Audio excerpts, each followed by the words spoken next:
got history matters. We got why did the US join World War One? Let's see what this one's about. Check it out, man. For the first 3 years of World War I, the United States did very little. Its position towards the Great War was one of annoyed neutrality, and whilst it was seen as a problem, it was not seen as America's problem. Right. Yet despite the war not directly affecting the US, Woodrow Wilson declared war on Germany in April of 1917 and joined the side of the Entente. But given how easy it would have been for the US to sit it out, this raises an obvious question. Why did the United States join World War I? To begin, when the Great War broke out in Europe, the US's response was, oh good, another one. Because to many American politicians and the American public at large, Europeans were always fighting over something. The Americans just wanted that little dabble. They wanted to show their power, right? Which they had a lot of.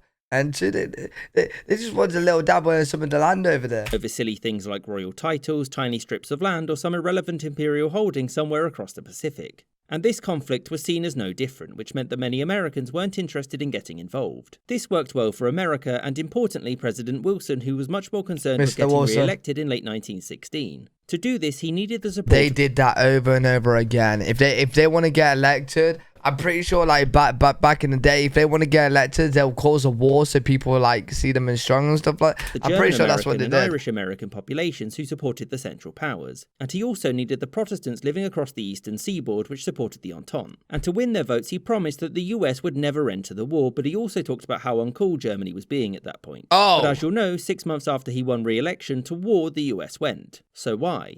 Well, to start, public opinion had slowly shifted from who cares to not Germany over the past year. This was mostly down to Germany's long-term goals largely being we'll dominate Europe, and also because of Germany resuming... You know when I was saying like they did it to stay in power back in the day? I mean in way back in the day, not the early 1900s. I mean in way back in the day. But like a lot of people will vote for him to re-elect because he don't want war and stuff, but then a lot of people will be agreeing with him the fact like, yo, Germany's doing some, you know, let's go against these guys right now. They're doing wrong. Boom, bada bing. Submarine warfare, which could target American vessels, and also the Zimmermann telegram, in which the German Empire asked Mexico to invade the United States, which was something not well received by the American public. Now, history buffs amongst you will know that the American public wanting something does not mean that the American government is going to do it. And one of the most pressing reasons for Wilson to go to war was money. American business was making quite a lot of money from the war since exports to Britain, France and Italy had increased massively, which is one of the reasons that unrestricted submarine warfare angered the US government so much. Less exports meant less taxes, and governments like taxes.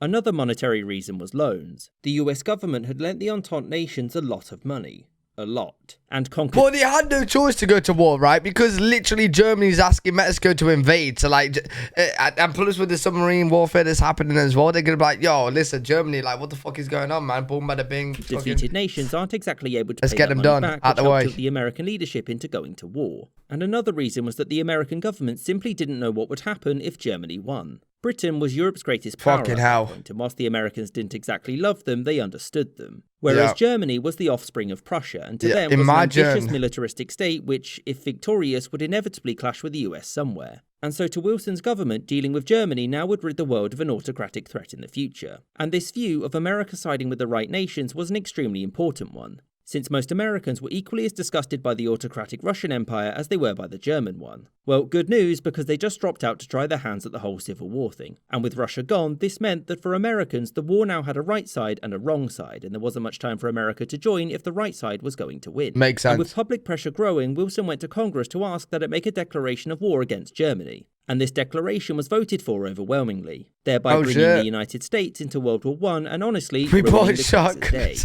I hope you ready. Just a video from History Matters yet again, another good one. Hopefully you guys did enjoy this video. If you did, make sure you leave a thumbs up, subscribe, and I'll see you all in the next video.